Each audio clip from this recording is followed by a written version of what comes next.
Kamusta kaigiyan? Gusto mo bang malaman kung paano ginagawa ang lahat ng products ni Gea? Dito sa NutraWays, panoorin mo ang video na ito.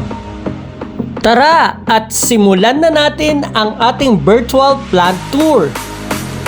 At sa unang stage ng ating planta ay ang storage area kung saan dito natin nilalagay ang mga raw mats ng ating mga products. Sunod niyan ay staging area para sa preparation ng ating raw mats.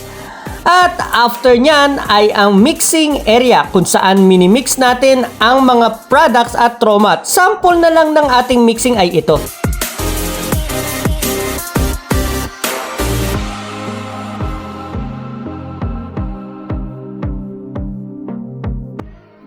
And that's our mixing area.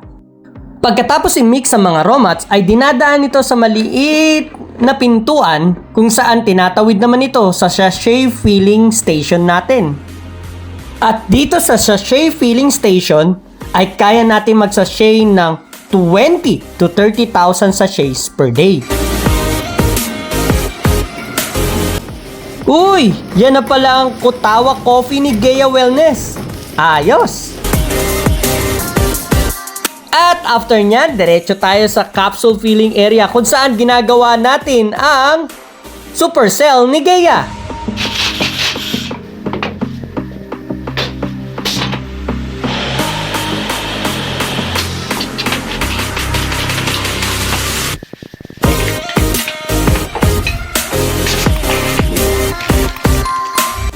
After nga natin ma-encapsulate ang mga capsule ay nililinis naman ito sa capsule polishing area kung saan pinapanatili na walang alikabok or powder sa labas ng capsules.